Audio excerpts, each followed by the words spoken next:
this is an iHeart podcast. Guaranteed human. Colorado is at it again, trying to silence free speech. A law in Colorado forces businesses to use customers' preferred pronouns, even if they're biologically inaccurate, and even if using those incorrect pronouns would violate a person's religious beliefs or conscience. That's a violation of free speech. But as Colorado has proved time and time again, it has little concern for the First Amendment. At Alliance Defending Freedom, they're challenging the law on behalf of a Christian bookstore and a Colorado-based sports apparel company. But a court recently ruled against them. With ADF's help, they appealed the ruling, and they'll continue fighting to ensure Colorado doesn't get away with this next attempt to skirt the First Amendment. Your gift helps protect free speech in cases like this all over the country. And for a limited time, your first gift to ADF is doubled by a special matching grant while funds last. Text RPA to 83848 or go to joinadf.com/RPA to have your gift doubled. Sponsored by Alliance Defending Freedom. This is Red Pilled America. A quick question before we start the show. How many shows are there out there like Red Pilled America? You know the answer. It's 0. And why? Because it's hard to produce a storytelling show. Join the Fam Bam and support storytelling that aligns with your values. Just go to redpilledamerica.com and click Join in the top menu. You'll get ad-free access to our entire back catalog of episodes. Help us save America one story at a time. In organizing America's 250th birthday celebration, the Trump administration ran into an embarrassing problem. Several prominent artists booked for the festivities abruptly backed out. They claimed the event had become too political. Organizers needed to fill the gap with artists, and fast, but they couldn't find replacements. The situation got so bad that Trump suggested maybe he should be the headliner. The entire affair got many wondering, where have all the conservative artists gone? The common answer from the right is that they've all been blacklisted from the arts. And there is some evidence for that belief. Will and Grace, Deborah Messing, and Eric McCormick are calling on The Hollywood Reporter to print a list of all the attendees of a Beverly Hills fundraiser for you-know-who, so they know who they don't want to work with. It's a list of Trump supporters giving money. So they're calling it a blacklist. They should call it a white list, first of all. But this explanation ignores something. If there is a blacklist, how have liberals been able to enforce it? Did conservatives help create the problem themselves? On the left, liberals say conservatives aren't artistic. Some, like late-night host Jimmy Kimmel, put it more crudely. And it also just so happens that pretty much every late-night talk show host is a liberal. And that's because it requires a measure of intelligence. But this defies history. Prior to the 1960s, conservatives were everywhere throughout the arts. Comedian Bob Hope, cartoonist Walt Disney, painter Norman Rockwell, director Cecil B. DeMille, screenwriter Maury Riskin, actors John Wayne and Ginger Rogers, singers Bing Crosby and Ethel Merman, all of them extremely talented, openly right-leaning artists working in creative industries. So it's not that conservatives aren't artistic by nature. Conservatives consume enormous amounts of art. They watch movies, they buy books, listen to music, attend concerts. So with this huge potential audience, where are all the conservative artists? I'm Patrick Corelchi. And I'm Adriana Cortez. And we promise only one thing, the truth. Welcome to Red Pilled America. Where have all the conservative artists gone? We've contemplated this topic for many years, and the answer is far more complicated than you might think. Over our 3 decades working in the arts, we've lived in the space and talked to writers, actors, designers, musicians, and painters to try and get to the bottom of this question. One actor told us he knew the answer. He met 3 presidents. 2 immediately recognized him. 1 didn't know who he was. His story may explain everything, but to appreciate it, we first need to go back to a time when conservatives roamed freely throughout the art world. Because what you'll learn is that artists don't just emerge from nowhere. They sprout from ecosystems. It was October 24th, 1947, when conservative artists asked Congress to rid Hollywood of communists. And their efforts would have consequences nobody anticipated. Walt Disney was perhaps the most vocal. I believe it's an un-American thing, and the thing that I resent the most is that they are able to get into these unions and take them over, and I feel that they really ought to be smoked out and shown up for what they are, so that all the good free causes in this country, all the liberalisms that really are American, can go out without this taint of communism. Walt Disney was what today we'd call a conservative culture warrior, and he was concerned communism was damaging America's most coveted cultural institution. At the time, Hollywood was still working under what came to be known as the studio system, where a few major studios exercised absolute control over the entire film industry. MGM, Paramount Pictures, Warner Brothers, 20th Century Fox, and RKO Pictures, together known as the Big Five, controlled every aspect of the filmmaking process, from the equipment and sound stages to the distribution network and prestigious theaters. The Big Five controlled it all. Even Hollywood icon Walt Disney had to partner with the Big Five studio to get his films on the big screen. As screenwriter and author Andrew Klavan once told us, under the studio system, the business was run by businessmen, and the actors and writers who tend to be more liberal were actually working for someone who was just trying to please and entertain the people. And these businessmen who built Hollywood were often pro-American conservatives. Hollywood worked like a well-oiled machine, turning movies into standardized pro-American commercial products. But by the late 1940s, many prominent voices within Hollywood were concerned their industry was being disrupted by a communist infiltration, and their concern seemed justified. In 1933, John Howard Lawson became president of the Screenwriters Guild. He was also head of Hollywood's chapter of the Communist Party USA. A few years later, Herbert Sorrell was making a move to unionize Walt Disney's animation staff. According to the New York Times, Sorrell was a paid operative of the Soviet Communist Party. Marxists even tried to take over the Screen Actors Guild, as Ronald Reagan witnessed. We have been eminently successful in preventing them from their usual tactic of trying to run a majority of an organization with a well-organized minority. Some would call it a hostile takeover attempt. Others welcomed the infiltration that weakened studio control. Regardless of where people landed, the Hollywood ecosystem was shifting to the left. And through the trade unions, communist devotees were disrupting the power of the Big Five studios. Once in place, they began effectively blacklisting openly conservative artists. People like Maury Riskin, an Academy Award-nominated screenwriter. Western icon John Wayne would later reflect on this moment in the late 1940s. The radical liberals were going to take over our business. You must realize what was going on at that time in our business. Well, I was going to ask... There was a heated thing going on. Maury Riskin, who was a Pulitzer Prize winner, couldn't get a job because he didn't think exactly like these fellows. Actor Orson Bean told us he personally saw communist-affiliated filmmakers blacklisting conservatives. There was communist directors, members of the party, who only would cast you if you were also a member of the party, or they were trying to woo you as a member of the party. So a lot of right-wing actors were really furious at them. So when the Cold War happened, these right-wing actors, who had been seething for years about the way the communists were infiltrating the Hollywood business and were infiltrating the unions too, took their revenge. And the blacklist came as a reaction to that. To fight back, conservative artists chose politics to solve their cultural problem. It worked, but only temporarily. They created the Motion Picture Alliance for the Preservation of American Ideals. Some of Hollywood's biggest names joined this organization and pled to Congress for help.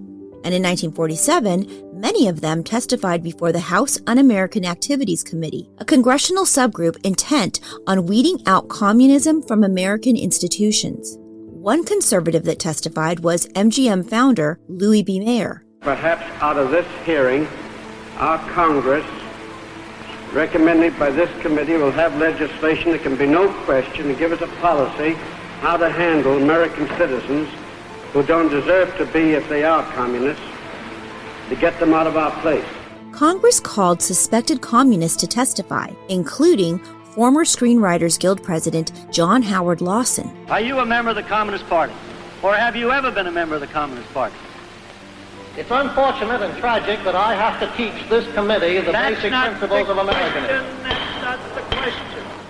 Lawson and 9 others refused to answer the question. Evidence would later show that they did in fact have Communist Party affiliations. It was the start of the Cold War, and the perceived threat of Soviet espionage drove strong public anti-communist sentiment. So, all 10 were cited for contempt of Congress, and the studios quickly responded. We will not knowingly employ a communist or a member of any party or group which advocates the overthrow of the government of the United States by force or by any illegal or unconstitutional method. The Hollywood 10, as they'd come to be known, were convicted and served prison sentences varying from 6 to 12 months. The communist purge of Hollywood had begun. For the next 13 years, the purge spread to other American cultural institutions, as one actress recalled. It spread to every opinion-shaping branch of our society. The press, the broadcast media, education, and even religion. The anti-communist campaign was effective. Conservative artists appeared to have won. But then something unexpected happened. A quiet revolt began to grow. The first sign of this building backlash came when anti-communists published red channels.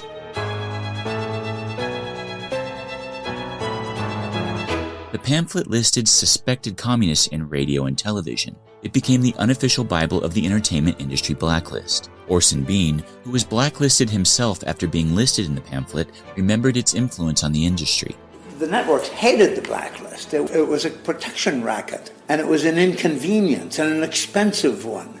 The Red Channels people said to the programs, you must clear every actor through us to make sure he's not a communist or a communist sympathizer. And it's $50 a head for our trouble.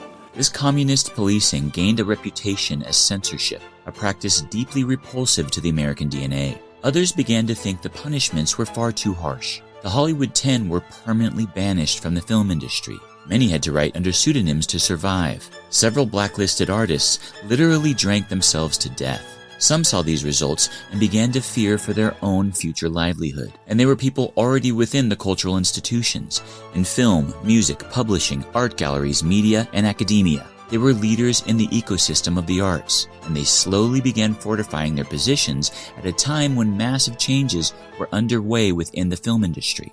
Shortly after the Hollywood blacklist became industry policy, the Supreme Court forced the Big Five studios to sell their theater holdings, ending their monopoly on distribution. Televisions were entering every American home, causing box offices to plummet, further damaging the studio's finances. Talent, like actor Kirk Douglas, began forming their own independent studios, allowing them to negotiate better deals and work more freely.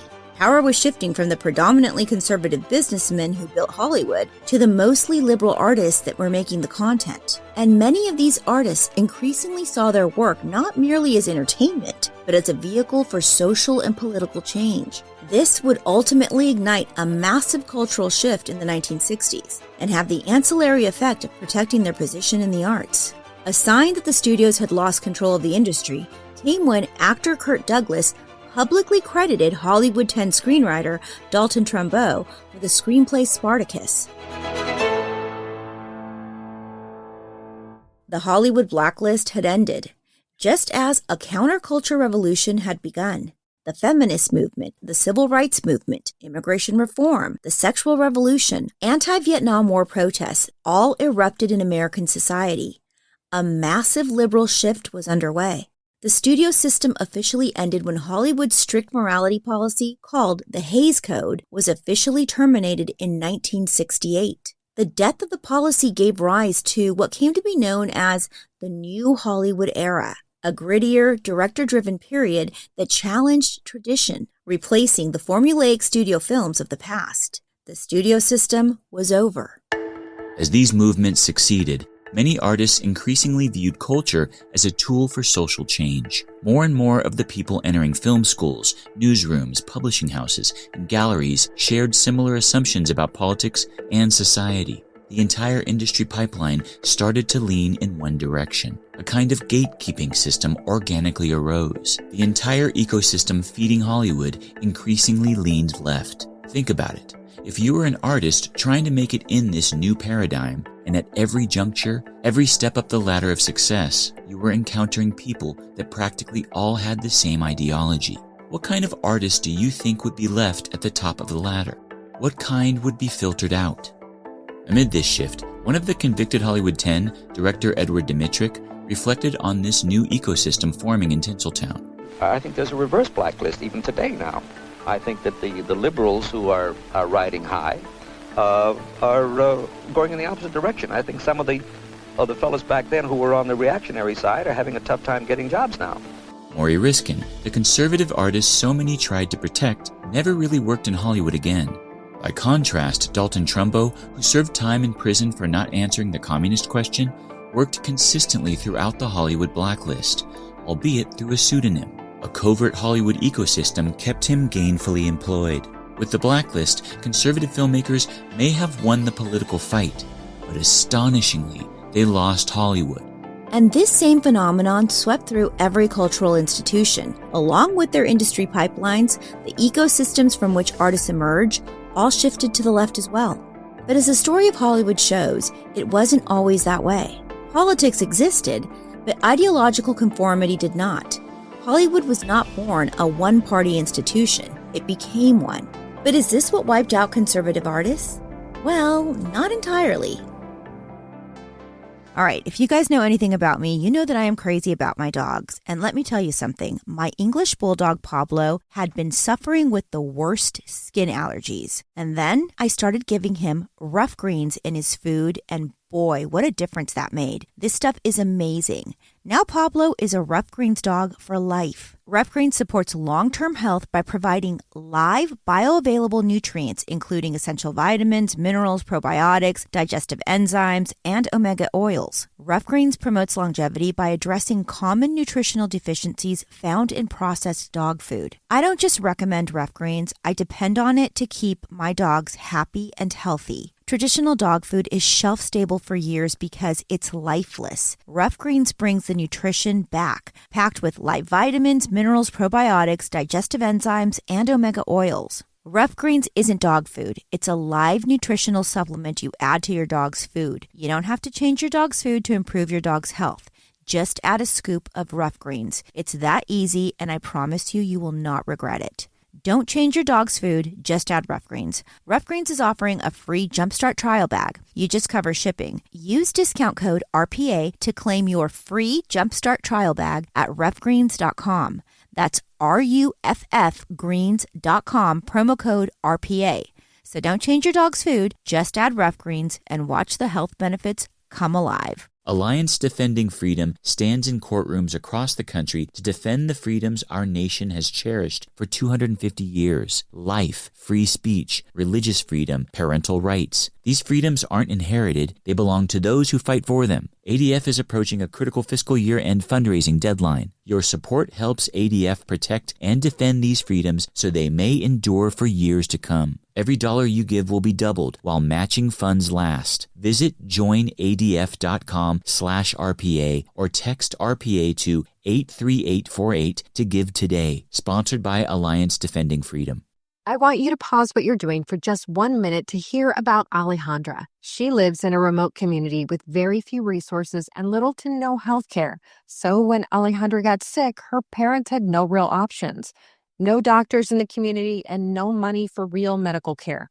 By the third day, her body was shutting down. She woke up just long enough to tell her mom, "I can't take the pain anymore. I can't keep going." Her parents drove hours to find doctors who tried everything. But she needed a private hospital, and that was impossible for her family to afford. That's when Compassion International stepped in. Through Compassion, Alejandra was treated, and against all odds, she survived. She lived because someone took action. Right now, there are children like her who won't survive unless someone steps in. Someone like you. Compassion International partners with local churches, providing children with the support they need. Critical medical care plus food, education, and the hope of the gospel, all in Jesus' name. Help a child like Alejandra today. Visit compassion.com. That's compassion.com. Welcome back to Red Pilled America. So what happened to the conservative artists that were so abundant in early Hollywood? Well, first, the studio system collapsed. The predominantly left-leaning artists creating the content gained more power, and many increasingly viewed film as a vehicle for cultural and political change rather than simply mass entertainment. The blacklist had left a lasting scar in their ranks. Many became deeply suspicious of ideological policing. But But over time, a new form of ideological conformity emerged. But that wasn't the only factor that led to a disappearance of conservative artists. There were subtler transitions, like the urban environment becoming more liberal. But perhaps the biggest shift after the collapse of the studio system is that Hollywood globalized. In the 1990s, with the birth of the internet, new countries began slowly opening their theaters to Hollywood. Movie City wanted the big prize, China. If they could convince the enormous communist country to open its theaters to American films, global box office numbers would explode. The Hollywood ecosystem was about to change again, and nothing displays this more than what happened to Richard Gere. After his 1980 breakthrough role in American Gigolo, Gere went on to perform in the classic An Officer and a Gentleman and box office smash Pretty Woman. By 1993, when he stepped on the Academy Award stage to present an Oscar, he was an international heartthrob. But before presenting the award, he decided to go off script. I was really struck by this idea that there were 1 billion people watching this thing. It's astonishing. 1 billion people watching. And I was curious about what countries this was actually going to.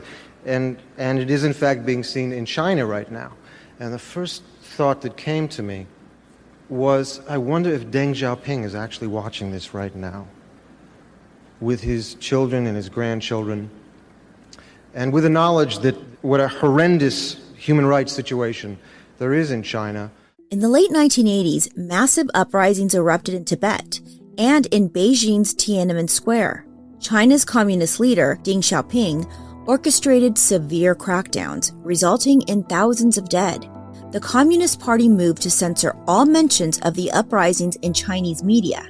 But now Richard Gere was on a live global stage, embarrassing the leaders of a massive foreign market. If something miraculous and really kind of movie-like could happen here, where we could all kind of send love and truth and kind of sanity to Deng Xiaoping right now in Beijing, that he will take his troops and take the Chinese away from Tibet and allow these people to live as free, independent people again.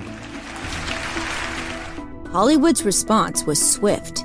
The Academy publicly condemned Gere's remarks and quietly banned him from future telecasts.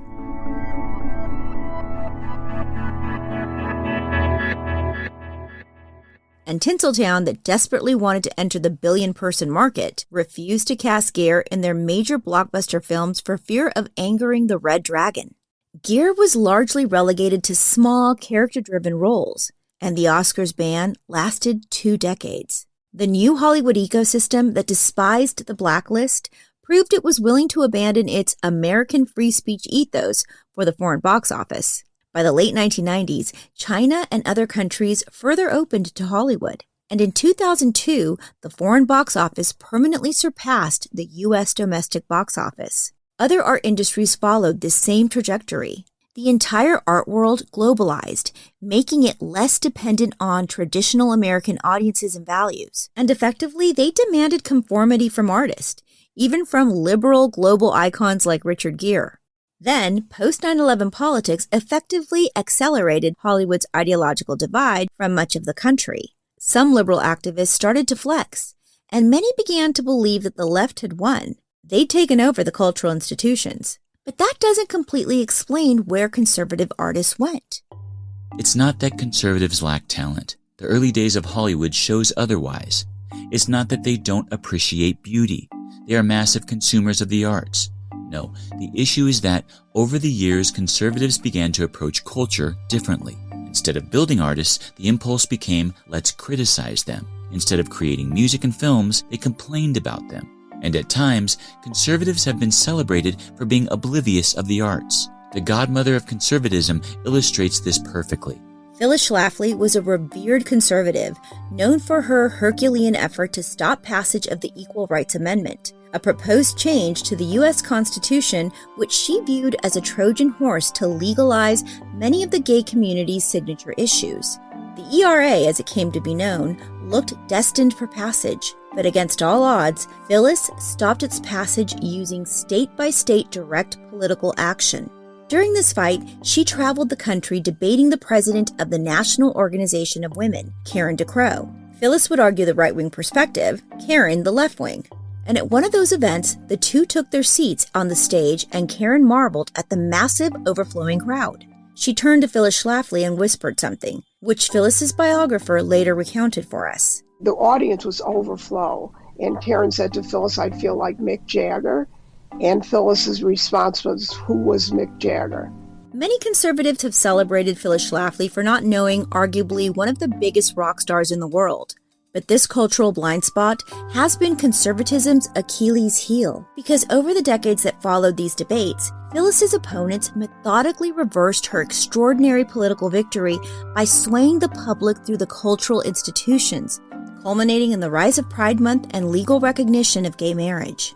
As cultural institutions slowly moved leftward, many conservatives ignored them, and most importantly, stopped investing in them. As a result, some conservative artists left the mainstream arts ecosystem and went independent, turning to indie films and publishing, then YouTube, podcasting, and Substack. Others felt unwelcome and left the arts altogether. It's impossible to estimate how many would-be artists never developed because they left the artistic pipeline to friendlier environments. Eventually, entire creative ecosystems became politically homogenous. Right-leaning creatives that found themselves still in this environment had to self-censor because there was no conservative ecosystem to support their work. And the few that did speak out, well, they paid a price. It's not that conservative artists disappeared. It's that conservative artistic ecosystems vanished. When the Trump administration needed entertainers for the America 250 celebration, why couldn't they find them? You can claim they'd all been blacklisted from the creative world, but that is only part of the explanation. The America 250 organizers weren't just missing performers. They were discovering the consequences of decades of neglect. The questions that should be asked are, who built and maintained the talent pipeline for artists? Who spent decades developing an economic infrastructure for artists? Who spent countless hours reviewing and celebrating their work? For decades, liberals were almost alone in building and maintaining those institutions. Most people think artists emerge naturally. They don't. Artists emerge from ecosystems. You need publishers, reviewers, talent scouts, agents, festivals, galleries, awards, critics, and financiers. The left spent decades building and maintaining these cultural institutions. By contrast, the right largely built talk radio, cable news, and political commentary. Those are not artistic institutions. They are political institutions. The problem isn't just that conservatives lost Hollywood. It's that when they did, they stopped investing in cultural institutions altogether. And the story of one conservative artist illustrates this best. Remember the actor we introduced earlier who met several presidents? Well, his name is Robert Davi. Davi is an outspoken conservative and the famous villain from the classic 1985 Goonies movie. Throughout his career, he's met several presidents, and most recognized him. I met Bill Clinton. I watch all your movies. Engaging.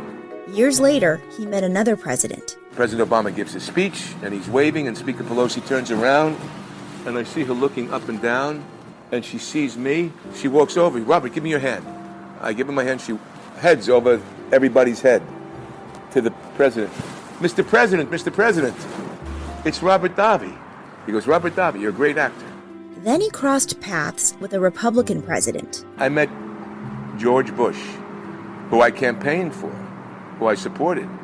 But when Robert Davi said hello, President Bush looked at him blank-faced. He had no idea who he was. That illustrates the cluelessness of the GOP. They do not understand culture. Famed political strategist James Carville once came up with a pithy comment to remind Democrats what matters in elections. Stay focused. Talk about things that matter to people. You know? It's the economy, stupid. Okay? But if he were advising conservatives hoping to be in the arts, he'd tell them, it's the ecosystem, stupid. So where have all the conservative artists gone? Well, some were blacklisted, some self-censored, others completely left the arts, but many never emerged in the first place because there was no ecosystem to discover them, no pipeline to train them, no platform to celebrate them, and no community to sustain them. We don't see many conservative artists around today because conservatives stopped investing in the cultural institutions. But that may be changing. Technology breakthroughs are removing barriers to creating art.